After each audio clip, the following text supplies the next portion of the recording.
Wake up, Zambia. Good morning. Good morning. A brand new morning experience is coming your way. Introducing the Power Breakfast, where the queens of breakfast serve up the hottest conversations, freshest hits, and everything you need to start your day right. Catch the Queens of Breakfast every weekday from 6 a.m. to 10 a.m. on Power FM and Dstv. And no, this isn't an April Fool's joke. It all begins April 1st. Power up your mornings with the Power Breakfast. Power Breakfast. Voice of the People is a dynamic and interactive radio phoning show that gives listeners a platform to voice their opinions on current affairs, social issues, and community concerns. With engaging discussions, expert insights, real-time audience participation. Voice of the People.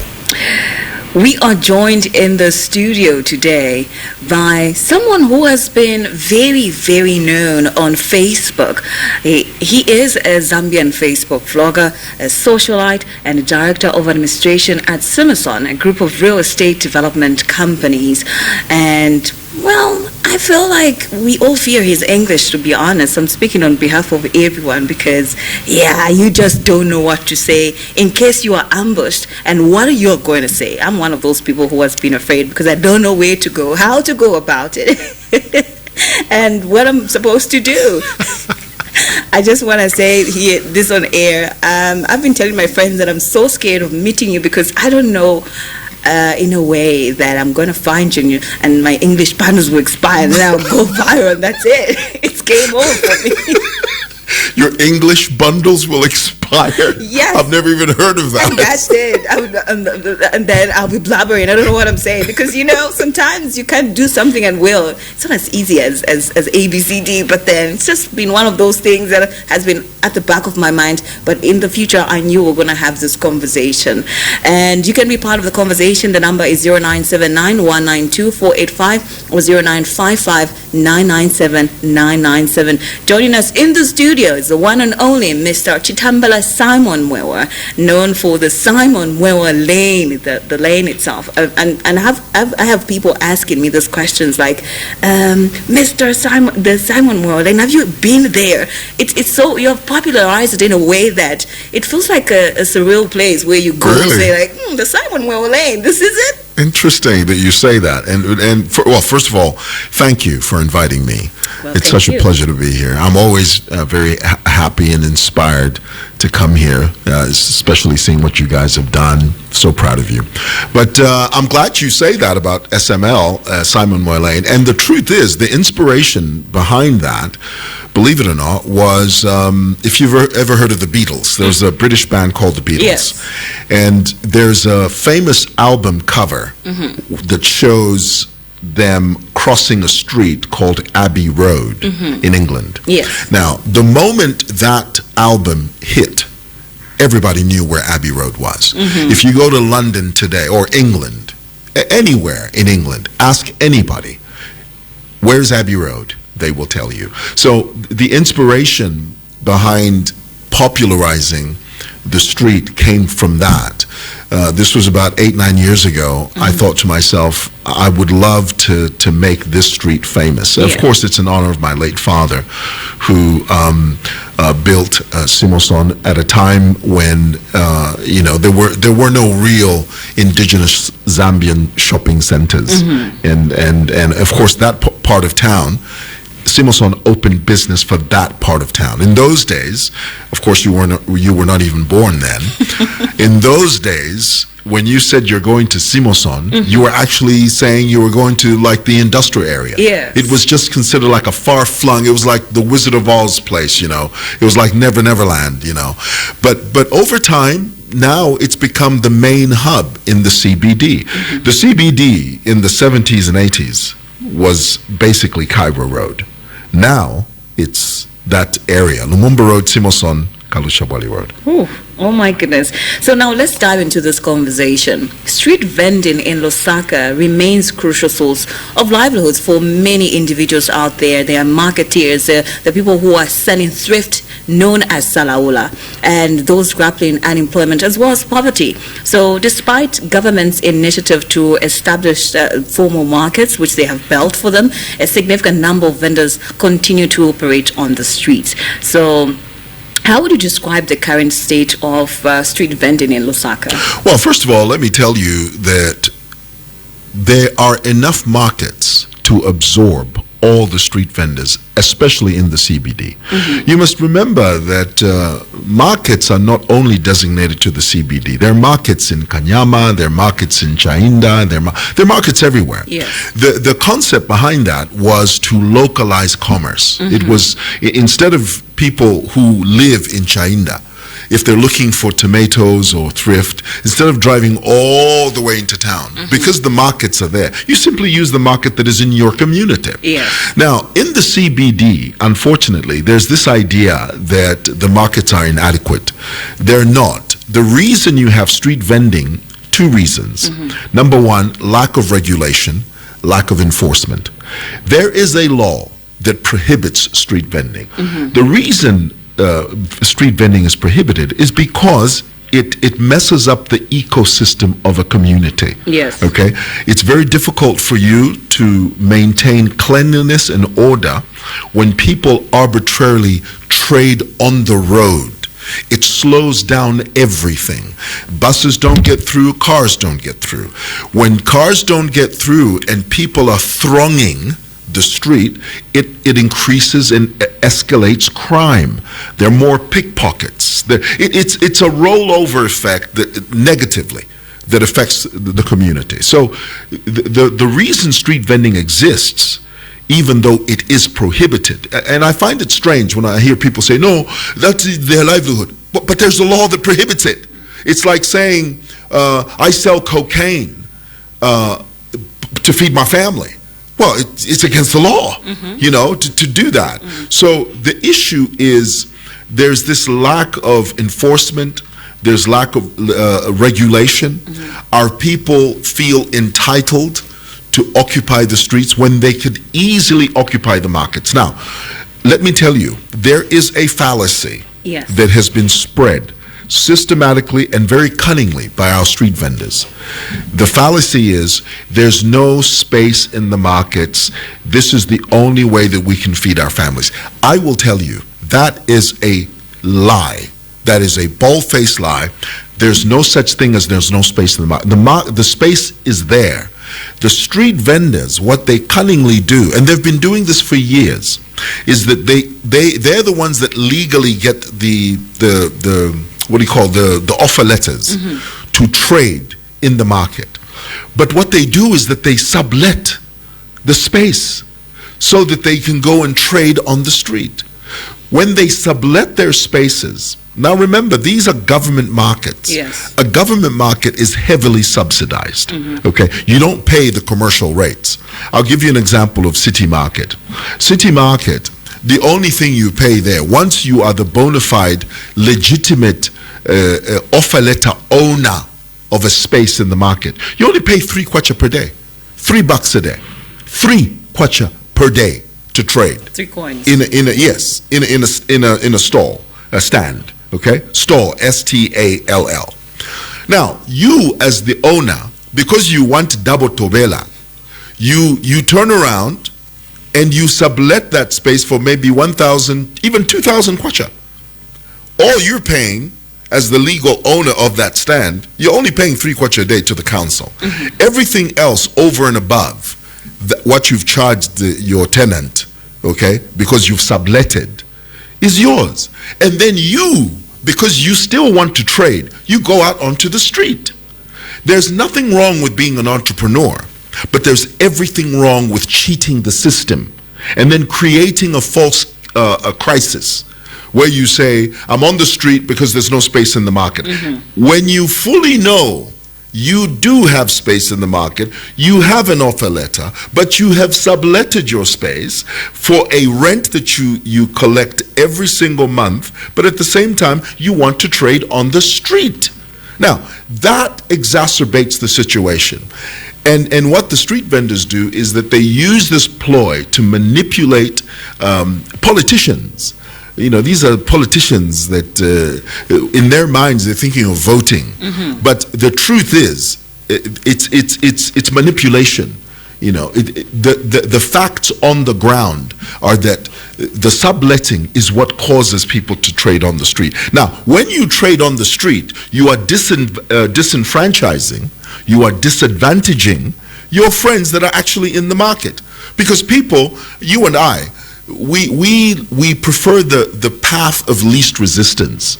We want the easiest and the quickest way to get something. So if I see something on the street, a pair of shoes or a t-shirt, that I'm not going to walk all the way to the market to do that. Okay, so street vending not only is filthy, it also disenfranchises marketeers that are trying to play by the rules.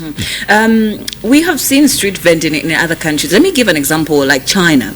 In China, you can go to China and get Chinese food in the street. We have seen in other countries, they do street vending. But then, can it work if maybe we do it correctly here in Zambia? That question it's such a great question, and the answer is so simple. Regulation. Even in America. They've got street vending in America, yes, but it's highly regulated. It's regulated. Regulated meaning you have to follow rules. You have to get a permit. You have to make sure that you're abiding by what they call the health code. You have to make sure that there's somewhere to wash your hands. They have a convenience, a toilet somewhere. If you don't regulate, it's a disaster, and so it's inaccurate when people use that as a response, and they but street vending. The difference is it's regulated. Here in Zambia, street vending is not regulated. The only thing is it's against the law. It is against the law to street vend, and yet there are people who street vend, and it's unregulated. And this is where most of our, especially from a political angle, these cadres, they use street vending to earn an income, an illegal income, on the back of chaos. Because, as you know, in the past we used to have what was called the Street Vendors Association. Yes, that was a criminal organization run by criminals, using criminality to legitimize money that they were getting from street vendors to line their pockets. Street vending has nothing to do with the betterment of the community. It's got nothing to do with that. It's got everything to do with self-aggrandizement, self-service, and the guys at the front who are getting money from street vendors by levying them, by charging them a daily fee. Sometimes back in those days when we had this rampant street vending, those guys used to mint hundreds of thousands of kwacha every month. Undocumented money, money that was just going into the pockets of so-called cadres, But what was dying? What was dying? The city was dying. It was filthy. It still is filthy. It's filthy now. But the perpetual, consistent, systemic filth that's ingrained in our people because of street vending. So, do you know, when you say street vending, where does a street vendor relieve themselves? People don't know that they use little plastic bottles. They don't go to public toilets? No, man. They don't do that. They urinate in a bottle, and then at the end of the day, they throw that bottle in the drainage system. That's the way it was for a long time. So when you say you're going to fight cholera, how are you going to fight cholera when the whole street is full of filth? There has to not only must there be a mindset change, there needs to be a seismic shift in the way we approach this issue. The moment we begin to look at it through political eyes, the moment we begin to say, we've lost the battle. But the moment we begin to have a serious conversation about trading in designated areas. What's a designated area? It's a market. A market. In the market, you have shelter. In the market, you have access to clean water. You've got access to a toilet. In the market, you are paying your levy, your rent, your stipend to the council, to the government. That money goes into the government coffers to go to fix roads and lights and maintenance and painting. On the street, none of that exists. None of it. Mr. Mwewa, you have built this, I would love to say, community with these marketeers. And, well, we did see you posted on your social media platforms that, unfortunately, you were attacked. Now, can you kindly tell us what really happened with when you decided to tell them to say, this is wrong, you're not supposed to do this? Sure. Okay, you see, this new Simon Mwewa Market, there was a committee that was overseeing the functionality of the market. It was recently opened, although not officially opened. It's opened for people to move in because the city wanted the streets to be clear of street vending, so they moved them into the market. The official opening is yet to happen. But when they moved them in, there was a group of about 10 people. It comprised 10 people, and they were the so-called market committee. This committee was so corrupt, all they did was collect money from marketeers to line their pockets. The council was not aware? I don't know. I can't speak for the council, but I'm telling you now that these guys, the committee that was there at this market, they had no concern about the functionality of the market, the cleanliness, the maintenance. All they came to do every day was to charge marketeers money for trading in spots they were not supposed to trade on. So let me explain what happened. You see, the markets, the marketeers were allocated space. Yes. Now, the ground floor, and it's interesting to note that Simon Mwewa Market is the very first that I know of, the very first market building that is dedicated, that has a ground floor dedicated to thrift, to Salaula. Okay, in the past, Salaula was on the street. Yes. Okay, even City Market is not Salaula. City Market is it's got higher end clothes, you know. But as far as thrift in Salaula, SML Simon Mwewa Market is the very first building that sells thrift. So now the ground floor dedicated to that, each person was allocated the same amount of space, which is about 1.5 meters roughly. That 1.5 meters, initially when the market was opened, the council was only charging 619 kwacha per month. The marketeers complained. They said, no, you're 619, yafudisha. So the council reduced the price significantly. Now, the space, that same space, which is about 1.5, is 1.5 meters in measurement, is only now 300 kwacha to trade there. Only 300 kwacha. Is it per person? Per person, yes, per space. Okay. 300 kwacha per space, per person. Your space measures about 1.5 meters, okay? Now, what was happening was that the people that were given the offer letters to occupy those spaces, they started doing the same thing. They started subletting. They started subletting their spaces because they wanted to become landlords in a building that didn't belong to them. They were paying council 300. They subletted to someone who was paying them 3,000 kwacha per month. They would get the 300, pay council, the 2,700 they would keep. Now, when they sublet, it means they give up that space, but they're getting a rent. They still need somewhere to trade. So where did they trade? They started using the steps, the drainage steps entrance of the building, the drainage system and the steps.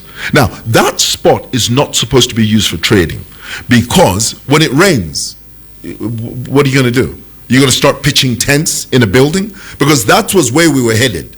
Had that continued, we were going to see a situation where now people are making makeshift tents attached to a building that already has a shelter. But because you are trading in a spot that you're not supposed to be on, you're going to erect a tent. So we pointed this out to the council. We said, council, are you aware that the marketeers are subletting and they're now occupying illegal spots in the market? The committee that was in charge of that market now were charging those vendors, those marketeers, 10,000 to 15,000 kwacha as a one-off payment to occupy the steps. That's for how long then? No, as a one-off. Okay. You pay the 15, that space now becomes permanently yours. permanently. Which they have sold the space. Yes. Without the council's knowledge. Without the council's knowledge. The council didn't know. Okay. Now, when we alerted town clerk's office, the town clerk very quickly dispatched a group of council police to go and remove the people from the steps and from the drainage system. When the council police showed up, they began to do that. They began to remove those tables and the stands and all that from the steps. When they were doing that, a few young guys started yelling, "Ni Mwewa, council kwisa kuno. It's Mwewa who told the council to come and remove us."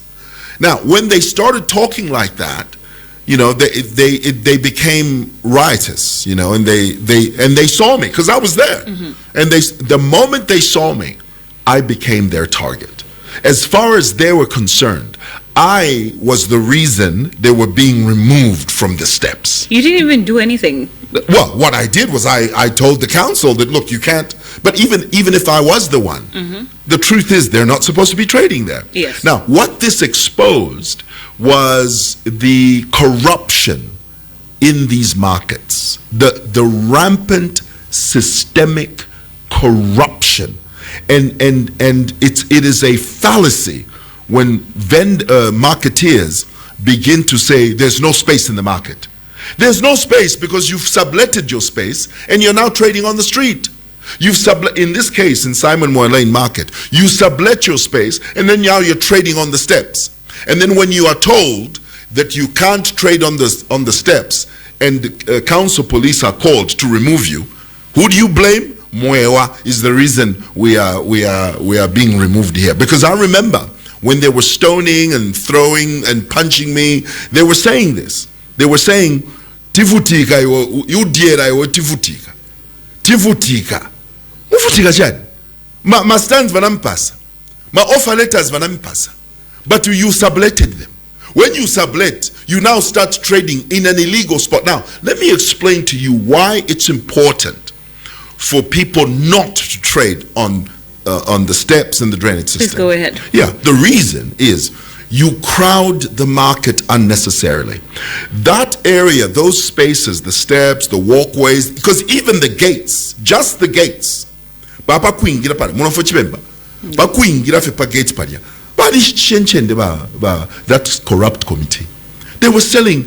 So now, instead of a gate that was 6 meters wide, now because you have sold space at the gate, people are occupying the front gate, but they become a peanut butter, I'm a frizzy, I'm a chishi. Now you only have 1 meter that you can use to enter and exit.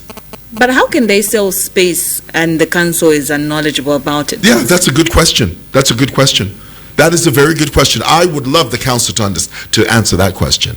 Okay, so because when we brought this up and we said, look, you cannot place people up haphazardly anywhere. It causes chaos. Now, if you continue like that, spaces are reduced, the drainage system is occupied, the walkways are occupied. What happens is the market becomes unnecessarily crowded. It's crowded anyway, but you make it worse. You exacerbate the situation. When you do that, it raises crime because more pickpockets do their thing. Pickpockets love a place where it's shoulder to shoulder. They love that because in the throng is where they steal. That market has no CCTV camera. There's no police presence in that market. It's only now, after this fracas, after this incident where I was stoned and beaten, that the Lusaka City Council sent police and council police on the ground. If you go there now it's peaceful. Now there's a sense of order because these markets are essentially run by cadres. Where there are cadres, there's lawlessness. I would love to see a situation where markets are run professionally. If you look at Munyaole Market, what used to be Munyaole Market, you know, it saddens me that it took a foreigner, okay, to build a market, went into a JV with the Lusaka City Council. The foreigner says, look, you as council, you don't have money to build a market. Me, I have money. So let me build this market. And then we share for example, I mean, I don't know the exact figures, but I do know that there's a sharing arrangement there. I keep 60% of my revenue, and I give you 40% because you own the land. And let me lease the land from you, for example, for maybe 50 or 60 years. It takes a foreigner to do that. You mean Zambians can't do that? And what's really sad about our area, Lumumba Road, and I know people are going to talk about how ugly Simoson is, and that's fine, we accept that, and it is. But right now, we are the only black Zambians along Lumumba Road. Everything is taken up. Asian, Lebanese, Chinese. What is my point? My point is, if you've got an arrangement like Munyaule Market, which is now a proper structure that's being built there, that structure is going to be run as a commercial property. That thing is going to be run with an idea of making a profit. Government structures are run at a loss because they are dominated by cadres. They are not professionals running those markets. They are cadres. When City Market was first built, you may wish to know that there was a company called Desres. It was a real estate company. They were the ones that were running the market. This was in 1997. Desres was hired by the government to collect revenue for the market on behalf of government. Desres would, of course, they got a commission for each payment they got. The rest they would remit to the council, and it was properly accounted for. The market was making money. Even though it was a government market, it was making money. The cadres one day just woke up and said, what the hell do we need Desres for? We are in control. We are MMD. So why should we subcontract a private company to run this market when this market belongs to government? Let's just do it ourselves. Who's running the market now? All government markets are run by council workers. All government markets. So there are no cadres involved now? There are always cadres involved. Always. If you want to get rid of that, hand over government edifices to professionals. If you give them to professionals, even if it's a government building, it will make a profit. You did mention earlier on that there was an association that was formed that was corrupt in your own terminology. It was a criminal organization. Does it still exist? Well, not in the form that it used to, because street vending now is not as powerful as it used to be in the MMD PF days. But that organization, the sole purpose was to keep street vendors on the street and the numbers growing. Because the more street vendors, the more money they made. And you know, those guys, they were con artists, in the sense that on one side they were talking about, they were screaming, we need more markets so that this vice can end of street vending. But secretly they were increasing the vendors on the street, because they knew that the more street vendors came onto the street, the more money they would make. And the money they would levy and charge street vendors, not a single kwacha used to go to Lusaka City Council. Not a single ngwe used to go to Lusaka City Council. Every dime, every ngwe was consumed by party cadres and criminals. All right, you can be part of the conversation. The phone lines are open. This is Voice of the People joining us this morning. We are joined in the studio by Mr. Chitambala Simon Mwewa, popularly known as Simon Mwewa, a managing director of Simoson Building. And you can be part of the conversation as we are discussing the complexities surrounding street vending and, of course, exploring solutions. The number is 0979 192 485 or 0955 997 997. You can also watch us, that is via Dstv on channel 92, that is on Topstar. Now, how effective has a local authority been in managing street vending as of late, if we can put it like that? Totally ineffective. The reason is multifaceted, really, because even the people that are tasked, for example, let's take council police. When you talk to a council police officer, ideally what's supposed to happen is that you're supposed to have people on the ground consistently monitoring, patrolling. Okay, if you send council police for 20 minutes a day on Lumumba Road and you just collect a few items, and a few vendors scatter and they run. I've seen the council police often doing that. Yes, that's like putting a band-aid on cancer. It doesn't work because you're not consistently there. What needs the solution there is that there needs to be a consistent police presence, monitoring, enforcing, not for a few minutes a day, a few hours a day. No, it should be a lifestyle. It should be part of the process. In other countries, they call, I don't know if you've ever heard of this phrase, on the beat. Have you heard this? Yeah. It's the first time. Yeah, on the beat. On the beat is a police term. It means just police officers, 2 police officers in uniform, walking a street, doing nothing but just walking a street, and the people see them. Just that alone reduces crime. Just that. Now, we have a situation in the CBD. Police are not even there. City council police are not even there. When they come for 20 minutes, 30 minutes, they go. You think our people will sit there and say, no, since they've gone, we won't go back to the street. No, man. The moment they leave, they go back onto the street. So what you need is a consistent police presence. Okay, Yes. just hold that. So hello, it's you to the Power Breakfast.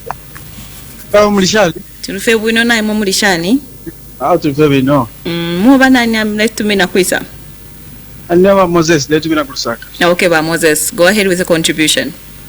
And the focus po Mr. Morales. Okay, go ahead. So mera man takwenda msiti kwenda live because anabawa hata attack. Ndio question yako. Is he not afraid to work? Because I think he should be working with security. I don't know. Maybe he should consider that. Oh, well, thank you for that contribution. But the truth is, my brother, this country belongs to all of us. And anytime a criminal organization threatens you and you feel unsafe in your own city, then there's a problem. I believe the police are there to protect every citizen. The police are there to protect you and me as citizens. So we should not be afraid to walk the streets of our own town. Okay? We are citizens of this country and we are patriots of this territory. All right. Just maybe like he later on alluded, he's gone. How safe are you now since you were attacked? Yeah, are you feeling safe? Absolutely. Now I'm safe. Are you still operating from the Simonson building like usual? Always, business as usual. And I always vlog. And in fact, after this incident, and to be honest with you, I'll be very frank, this incident was a blessing in disguise because it not only did it expose the corruption that seeps through these government markets, it also highlighted the issue of security in markets.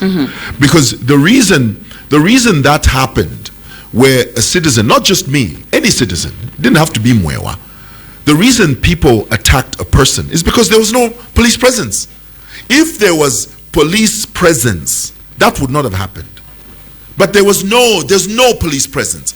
In that part of our town, that's Simon Mwewa Lane, Kalusha Walia Road, City Market, there is no police presence there. And it's not about protecting Mwewa. Let's not get that twisted because, on social media, no, he wants police presence. No, it's about protecting the community, protecting the people of that community. And that includes me, it includes you. All right. The phone lines are open. The number is 0979-192-485 or 0955-997-997. Now, of course, while you're here, we need to come up with solutions. Now, with the conflicts that exist between the street vendors and shop owners, how can they be resolved? Because I feel like it's an in-house problem that has been occurring for quite some time, where these people don't want to go this side and these ones they want to follow and abide by the law, where they will be operating in the markets. And we do have some street vending. Before you answer that question, hello, it's you to the Power Breakfast. Good morning. Good morning. How are you doing? I'm okay. How are you? I'm doing well. Thank you. What's your name and where are you calling us from? I'm Kamwaya Luona Nyukasama. All right. Go ahead with the contribution. Good morning, Mwewa. Good morning. Thank you so much. It's good to have you on this program to highlight more on the council problem. To be specific, the police council. Even here in Bowden, just to say over my bus stations, there are so many cadres there whereby you can even feel frustrated when you want to board the bus. They are busy chasing the bus drivers. If you haven't paid the money, even if people can be boarded off the bus just because they haven't paid that car. I don't know if it is 10 kwacha, 20 kwacha of them. I don't know how they satisfy themselves because that's not good. This is a country whereby we are not expecting such people to be behaving in this manner. It's not good. Thank you so much. I agree, brother. All right. Thank you very much for coming through. But to answer your question, I also want to mention something. Maybe you can start with him. Okay. Yeah. Well, the bus stops, the bus stations are all run by cadres, basically, especially these bus stations on the side of the street. Again, if you don't have enforcement, if you don't take them to task, if the police are not doing their job, that will thrive. And if there are no complaints, that will thrive. And it shouldn't be that way. It is possible to live in a society where law is adhered to. It's very possible. Now, to answer your question about you mentioned the conflict between shops and street vendors. You may wish to know that, for example, in our area, when the street vendors were moved from the street into the market, do you know that for the first time, everybody wins? The marketeers in the market, the street vendors who are now marketeers, in the market, they are making more money now than they were before. Okay, just hold that thought. Hello, you're through to the Power Breakfast. Good morning. Good morning. Jeff Piri calling from Chanda. All right, Jeff, just kindly reduce the volume. Are you watching us or are you listening in? Yes, I was watching. Just go a bit far from the TV. Okay. All right. Go ahead with the contribution. Yeah, good program. Thank you. Yes, I just want maybe to talk to our elder, Mr. Milba. Go ahead. Yes, I'm happy that sometimes these days when I go in town, it's smart now in some places. Now, in terms of maybe security issue, I think it's much of concern. Because when that in some places like maybe Simpson there, a lot of congestion. People are saying now if this council police, I don't know. He's a leader. Is it not simple to engage them, the police from the council, from the police from these other departments to help, whereby at least in terms of security. It's not only that, even here in Avondale, the police have stopped maybe patrolling the places. Junkies are everywhere now being attacked. I don't know. I think Mr. Mwewa can help us in terms of this. To talk with these guys, these are our elders, these council people, in terms of maybe security, whereby just engage police, they have to be patrolling these places, maybe in town. I agree. Yes. I agree with that. And, a few years ago, we used to hear about Neighborhood Watch. It is not the responsibility of people in a community to take up arms to protect their communities.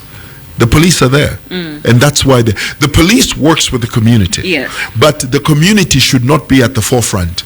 It should be law enforcement. In the same way, in the CBD, especially in the CBD, there is no police presence. That's the reason mob justice groups erupt. If someone steals a phone and he runs away, somebody screams Kabolala, they beat the guy within an inch of his life. The whole time they're beating him, there's no police. All right. Hello, it's you to the Power Breakfast. Good morning. Good morning, madam. Good morning. What's your name and where are you calling us from? I'm calling from Kasama, Jonathan. All right, Jonathan, go ahead with your contribution. Just first of all, let me greet Mr. Mwewa. Good morning, Mr. Mwewa. Good morning. Thank you.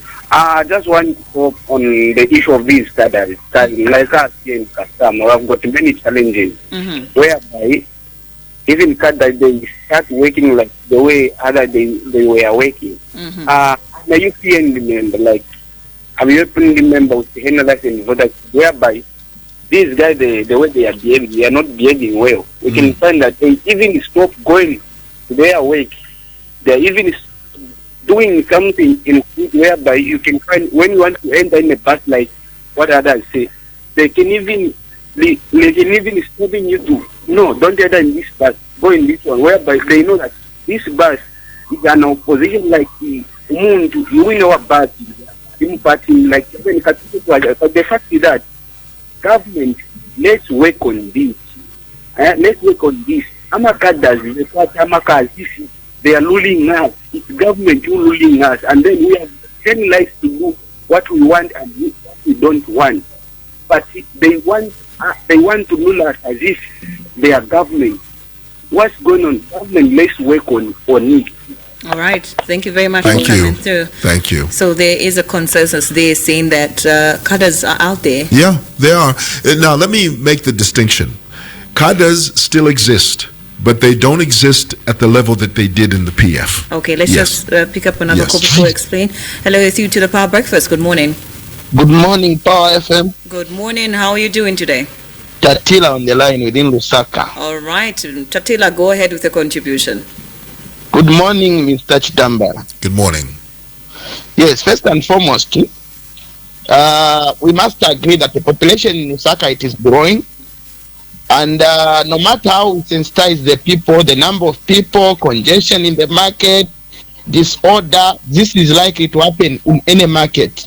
What is happening at City Market, what is happening at Simon Mwewa is not different from what is happening at Intercity. All the markets in most of our places, I think it's fully congested, and each market has its own challenges. But few questions, Mr. Stambal, I wanted to find out that job that you do of sensitizing people, that you have taken a risk at your own life. Who is supposed to do that job in the first place, according to your knowledge? Who's supposed to do that job? Then second, who is the market manager for Simon Mwewa Market? Then, when Simon Mwewa Market was open, why is it that we don't have the police? We don't have the police station there, because each market must have a police station. Then each market must have toilets. So, I would like you to answer that, and then you can also add who is the market manager for City Market. Because the City Market manager and the Simon Mwewa Market manager, they must collaborate and do that particular job of sensitizing, engaging.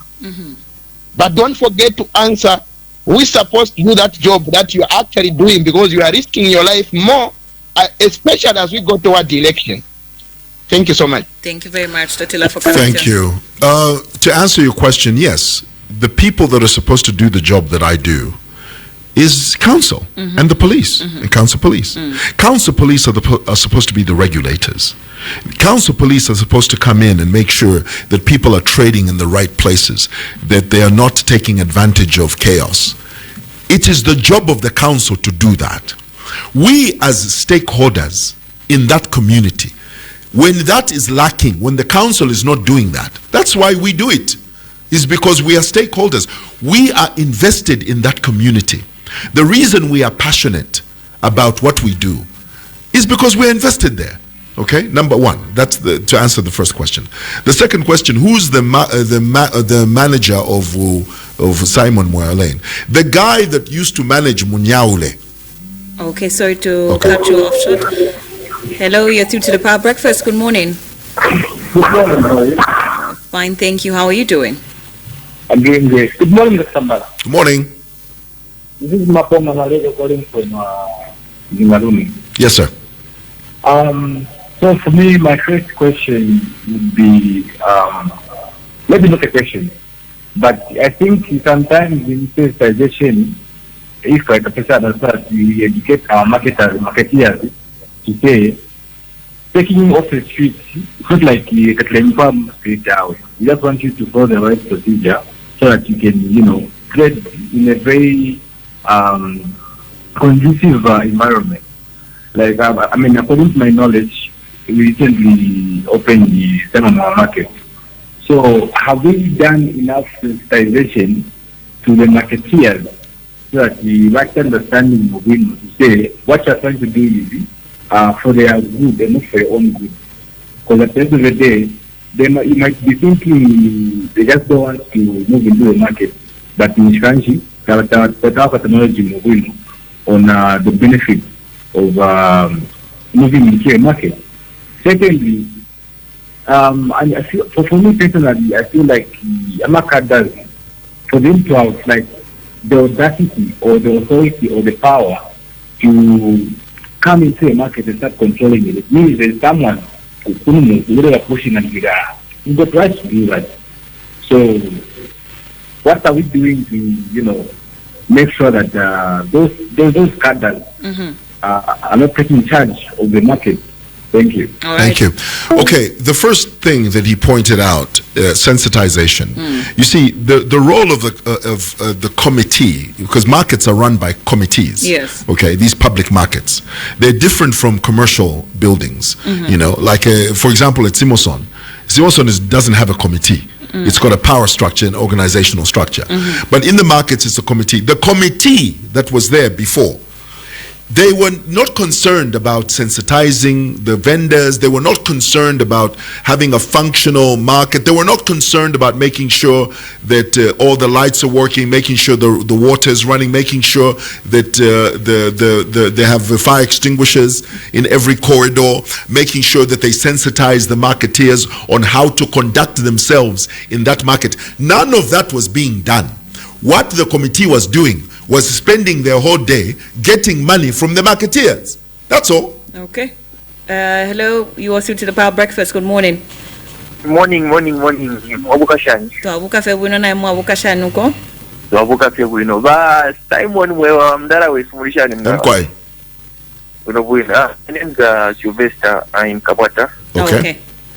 Yes. I just want to tell Mr. Chanda that keep it up with a good job mdara. Yepashiri pa kuleka tatu akatashedi yo muntu ngafati no batambala bale twafa kwefya songo po hali yapine mwatitire mdara okubazala mdara mwali kitafe bwino sana cause at the end of the day my sisters we sabali market mantis wesu nabambuya wese bale bombera kunya nombo muntu ngasanga leba kitatira rise nishi tafyabe bwino na ifo kuli ifo bene so mdara Wanji keep it up with a good job konkanye nipo epashiri pa kuleka. Thank you, Sunny. Thank you so much. All right. Just as we'll be wrapping up due to time, maybe you can just explain more on how we also, as a community, you did say it's a mindset thing. So, maybe we don't really have to wait for the council to do their job. If you see something wrong as well, you can also pitch in to say this can happen if maybe you went to the council and they weren't doing what they were supposed to do. Yeah. So. Yeah. Well, I always say this, that in a community, all of us have to adopt this mantra. It's my city, it's my responsibility. It's my community, it's my responsibility.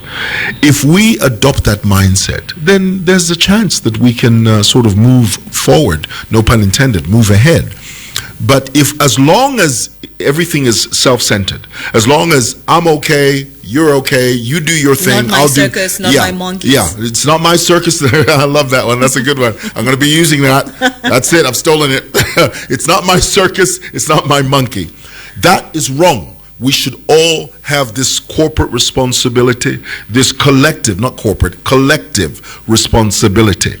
Once that's done, and we're looking out for our communities and each other, then there's hope. But as long as you're walking through the market, people are throwing filth everywhere, and you have this idea, no, but if we're not to our post, it's okay, but that's wrong. As long as we're thinking like that, nothing will change. We have to have a mindset of collective responsibility. It's my city, It's my responsibility. Thank you very much, Mr. Mwewa, for coming through. Absolutely. This has been Voice of the People right here on the Power Breakfast. We were joined in the studio by Mr. Chitambala Mwewa, popularly known as Simon Mwewa, Lane, Managing Director of Simonson Building, of course, to discuss the complexity surrounding street vending. CEO. Yes, the CEO of Simonson Building, and to discuss street vending and potential solutions. Yes, do not go for the not my circus, not my monkeys. If you think something is wrong, make sure that you report to the relevant authorities, and as well, what you can do is make sure that you keep Lusaka clean at all times. Voice of the People is a dynamic and interactive radio phoning show that gives listeners a platform to voice their opinions on current affairs, social issues, and community concerns. With engaging discussions, expert insights, real-time audience participation. Voice of the People.